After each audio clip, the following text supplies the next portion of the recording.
She posted, "Finally free from toxic men, after ending things via text." I liked the post and added, "Congratulations." Then I tagged her boss, her pastor, and her conservative parents. Her frantic DMs started rolling in when she realized what photo was still on her profile. I, 39 male, got dumped via text message 3 weeks ago by Monica, 35, after 2.5 years together. No warning, no conversation, just a text at 11 a.m. on a Wednesday while I was at work. This isn't working anymore. I need to focus on myself and my spiritual journey. Please don't contact me. I've already blocked your number after sending this. That was it. 2.5 years, and she couldn't even have a conversation. I'd helped her through her bankruptcy, supported her when she started her wellness coaching business, even paid for her certification courses. But sure, a text was appropriate. The kicker? I found out through mutual friends that she'd been seeing someone else for 3 months. Some guy named Trevor from her Healing Circle meditation group. The same group she told me was women only when I asked to join. But I kept my mouth shut, didn't blast her on social media, didn't tell anyone except my brother. Just focused on work and tried to move on like an adult. Then yesterday happened. Monica posted this long, dramatic status on Facebook. Finally free from toxic men and their suffocating energy. No more walking on eggshells, no more dimming my light to make insecure men comfortable. The universe has shown me what real, divine masculine energy looks like, and I'm never settling for less again. Here's to new beginnings and authentic connections. Toxic masculinity, spiritual awakening, know your worth. Attached was a photo of her and Trevor at some beach, doing yoga poses. Now, I'm not typically petty, but something about being called toxic after everything I'd done just flipped a switch, so I commented, "Congratulations on your new journey." Simple, right? Except I also tagged a few people. Her boss at the insurance company where she works. Pastor Williams from the church her very conservative parents attend, where she's supposedly still a member. Her parents. Her sister Catherine, who's married to a cop and has zero tolerance for cheaters. The thing is, Monica forgot one crucial detail. Her profile picture from 2 months ago was still visible in her photos. The one from Trevor's house party where she's doing body shots off him, wearing basically nothing, with a caption about exploring tantric connections. Yeah, that photo. The one she posted when she told me she was at a women's empowerment retreat. The DMs started within minutes. Update 1. Holy crap, I didn't expect it to blow up this fast. First, let me address the people saying I went too far. She publicly called me toxic and tried to paint me as an abuser. I just helped some relevant people see her post, that's all. So Monica noticed the tags about an hour after I commented. The DMs were incredible. What did you do? Take it down now. This is harassment, I'll call the police. You vindictive piece of shit. Please, please, please delete the comment, my mom is freaking out. I didn't respond, just watched the chaos unfold. Her sister Catherine was the first to engage publicly. She commented under the yoga photo, "Interesting. Wasn't this taken when you were supposedly helping me with wedding planning? And isn't that the guy from your women-only meditation group?" Monica deleted the post, but it was too late. Screenshots were already circulating. Her mom, Diane, called me. This woman hadn't spoken to me in 2 years because Monica told her I was spiritually incompatible with their family values. Daniel, what's this about Monica and some man? She's saying you're spreading lies? Mrs. Morrison, I just congratulated her on her new relationship. She's the one who posted about it. But she said she's been single since you two broke up last month. We broke up 3 weeks ago, via text, after she'd been seeing Trevor for 3 months. Silence. Then, that little, "Thank you for letting me know, Daniel." The best part? Monica's boss, Janet, saw the tagged post during lunch. Janet is a 58-year-old former Marine who runs the insurance office like a military operation. She has opinions about professionalism and social media conduct. Monica tried to call in sick today. Janet told her she needed to come in for a discussion about professional boundaries and social media policies. But wait, it gets better. Pastor Williams doesn't do social media, but his wife Helen does. She saw the tag, looked at Monica's profile, found the body shots photo, and apparently printed it out. Printed it out. According to Catherine, who's been feeding me updates because she's pissed about being lied to, their parents got called into a meeting with church leadership about Monica's concerning online presence and whether she should still be teaching Sunday school. Monica's now scrambling, trying to do damage control. She posted a new status about how toxic exes will try to sabotage your growth and how I'm weaponizing her spirituality against her. Trevor commented, "Stay strong, goddess. Weak men can't handle divine feminine power." I responded, "Trevor, didn't you tell your wife the same thing? How's the divorce going?"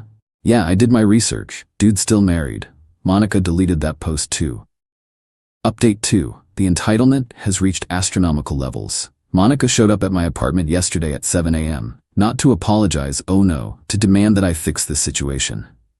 She was in full victim mode, designer sunglasses, workout clothes that cost more than my monthly grocery bill, holding a green juice that probably cost $18.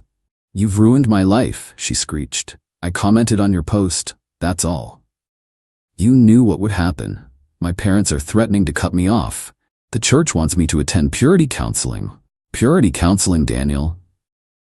Sounds like a you problem." She literally stomped her foot. A 35-year-old woman stomped her foot like a toddler.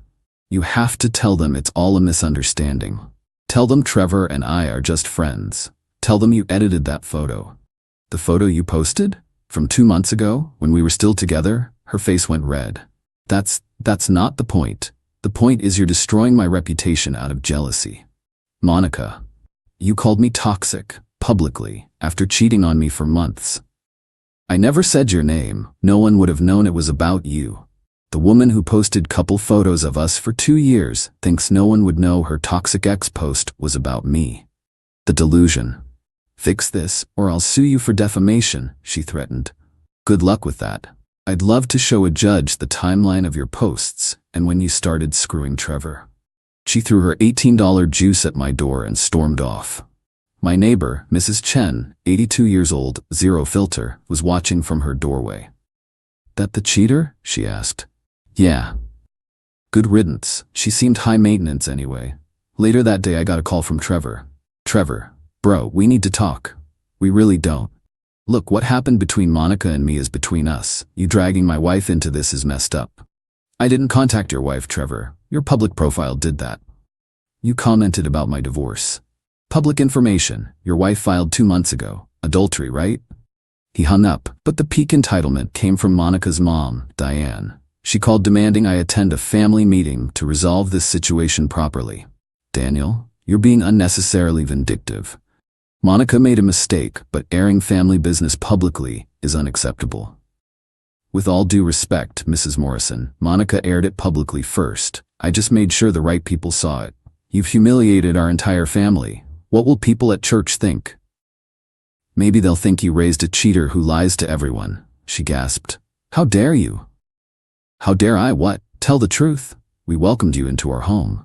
And then told me I wasn't good enough for your daughter when she started her spiritual journey. Remember that?" Silence. "This conversation is over, Daniel. But this isn't. We'll be pursuing legal action." "Cool. My lawyer would love to see Monica's text calling me toxic after committing adultery. Very Christian of her." She hung up. Update 3. The consequences are rolling in, and Monica's response has been to double, triple, and quadruple down on crazy. First, the job situation. Janet called Monica in for that meeting. According to a coworker who reached out to me, we'd met at a company party. It didn't go well. Monica apparently tried to claim I was cyber-stalking her and that she needed time off for her mental health. Janet pulled up Monica's social media on the conference room screen and went through post by post. The body shots, the toxic men post, the various thirst traps she'd posted during work hours, the times she'd called in sick but posted beach photos. Monica got a final warning. Any more social media drama involving the company and she's gone. She also got her social media privileges revoked at work. They blocked everything on her computer. The church situation imploded even worse. Pastor William's wife, Helen, turned into a one-woman investigation unit. She found everything. The tantric workshop photos, the sacred sensuality posts, the fact that Monica had been charging people for spiritual healing sessions that were basically her doing tarot readings in lingerie on OnlyFans Lite. Monica got removed from teaching Sunday school and strongly encouraged to attend a 3-month restoration program for people who've strayed from the path. Her parents? They didn't cut her off entirely, but they did cancel paying for her apartment. The one she'd convinced them was necessary for her safety after leaving her toxic relationship. But here's where Monica went full nuclear. She created a GoFundMe. I'm not kidding. The title was Help a Spiritual Warrior Recover from Narcissistic Abuse. The description was a masterpiece of delusion. My ex-boyfriend has systematically destroyed my life after I found the courage to leave his toxic influence. He's turned my family against me, sabotaged my career, and damaged my reputation in my spiritual community. I'm now facing homelessness and job loss because I chose to follow my authentic path. Please help a survivor rebuild her life. Goal: $30,000. She shared it everywhere. Tagged mutual friends, old classmates, everyone. My brother called me laughing. Dude, did you see this? She's really trying to crowdfund her breakup? I didn't even have to respond. The comment section did it for me. Catherine, her sister, Monica, this is insane. You cheated on Daniel for 3 months. Stop lying. Janet, her boss, this is highly inappropriate. See me Monday morning. Helen, pastor's wife, this is bearing false witness. I'm deeply disappointed. Even better, Trevor's wife commented, interesting. My divorce filing says my husband spent $8,000 on spiritual retreats with you. Maybe ask him for money? The GoFundMe got reported and taken down within 6 hours. Monica's response? She went live on Instagram crying about the patriarchy silencing divine feminine voices and how everyone was enslaved by traditional religious programming. Her dad texted me, Daniel, I'm sorry. We didn't raise her to be like this. Thank you for opening our eyes. Plot twist. Trevor ghosted her, completely disappeared, blocked her on everything, moved out of his apartment. He was getting divorced anyway, and according to his LinkedIn, took a job 3 states away. Monica tried to show up at his gym, his favorite coffee shop, even staked out his mom's house. His mom called the cops. Update 4. Just when I thought Monica had hit rock bottom, she pulled out an industrial drill and kept digging. She joined a Warrior Goddess Healing Circle, $500 a month membership, and decided the real problem was that she hadn't fully activated her divine feminine rage. This manifested in her creating a TikTok account where she posted daily videos about surviving narcissistic abuse and reclaiming your power from toxic masculinity. She never used my name, but she'd drop enough details that anyone who knew us would know exactly who she meant. My ex was so threatened by my spiritual growth that when I finally left, he tried to destroy me financially and socially. Toxic men will weaponize your own family against you when you choose yourself. The patriarchy supports abusers. That's why my ex still has his job while I'm being persecuted. The videos were getting thousands of views. She was building a whole following of women cheering her on, calling me trash, sharing their own toxic ex stories. I stayed quiet until she made a crucial mistake. In one video, she mentioned specific dates and showed receipts, screenshots of our old texts that she'd edited. But she's not tech savvy and didn't realize the metadata was still visible. My buddy Craig works in IT and helped me extract the original conversations. The ones where she was texting Trevor while telling me she was at her mom's. The ones where she was planning a weekend getaway with him while I was paying for her car repairs. I didn't post them publicly. Instead, I sent them to Catherine with a simple message, in case she tries to claim these are fake. Catherine went nuclear. She created her own TikTok response. This is my sister Monica. She's claiming to be an abuse victim. Here's the truth. And she laid it all out. The cheating, the lies, the fact that Daniel, she used my name, had paid for her certifications, supported her through bankruptcy, never once raised his voice or hand to her. She ended with, stop believing every woman who cries abuse. Some of them are just mad they got caught. The video got 2 million views in 48 hours. Monica tried to get it taken down for harassment, but Catherine had receipts for everything. Screenshots, timelines, even a recording of Monica laughing about how clueless I was about Trevor. The Warrior Goddess Healing Circle kicked Monica out for bringing negative energy to the sacred space. Her new TikTok followers turned on her fast. The comments went from "Yes, Queen" to "You're the toxic one" overnight. But Monica still wouldn't stop. She showed up at my work, with printed screenshots of my harassment, my single Facebook comment, and the Trevor divorce reply. She marched up to reception and demanded to speak to my manager about my cyber terrorism. Thank God I work in IT, and my boss Marcus is the most chill dude ever. He looked at her and said, "Ma'am, commenting on a public post isn't harassment. However, you showing up at his workplace is. Security?" She got escorted out screaming about lawsuits and knowing her rights. Then came the letters from a lawyer.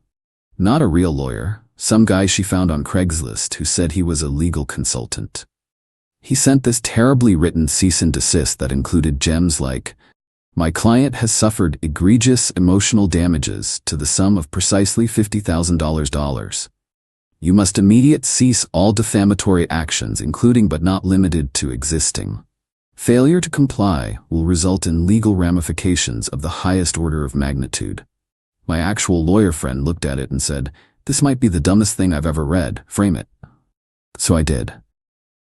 Update 5. Monica's final meltdown was spectacular. Unable to accept that her narrative wasn't working, she decided the problem was that she hadn't gone big enough. She planned a healing ceremony in the park, where we'd had our first date, invited all her remaining followers, about 12 people, and live-streamed it. The ceremony involved burning sage, chanting about releasing toxic energy, and, I kid you not, burning printed photos of me while reading poetry about reclaiming her power. 2 problems. 1, you need a permit for public gatherings and open flames in the park. 2, one of the photos she burned was actually of me and my cousin, who's a sheriff's deputy. My cousin Derek saw the live stream, Catherine sent it to everyone, and decided to stop by the park, on patrol. Monica was in the middle of a dramatic speech about Phoenix rising from patriarchal ashes when Derek showed up. "Ma'am, do you have a permit for this? This is a spiritual ceremony. You can't oppress my religious freedom." "Ma'am, you're burning things in a public park without a permit. That's illegal. This is harassment. You're probably friends with my ex." Derek, completely deadpan, "Ma'am, I'm his cousin, and you just burned my photo." The livestream chat went wild. Monica tried to run, tripped over her own ceremony supplies, and fell into the fountain. Derek didn't arrest her, just gave her a citation for the unpermitted fire and told her to clean up her mess. The whole thing was still streaming. Someone made it into a meme. "When your healing ceremony gets healed by karma," with Monica falling into the fountain. It went viral on Twitter. The next day, I got a text from an unknown number. "This is Monica's mother. We're getting her professional help. She's agreed to enter a 30-day program for emotional regulation and personality disorders. I apologize for everything she's put you through. You were a good man to her, and we should have seen the truth sooner." Then, surprisingly, a week later, I got an actual letter from Monica. From the treatment facility. It wasn't an apology exactly, more like bargaining. "Daniel, I realize things got out of hand. I'm working on myself now. When I get out, maybe we could talk about starting fresh. I understand if you need time, but what we had was special before outside influences corrupted it. Trevor meant nothing. You're my soulmate." I didn't respond. Final update.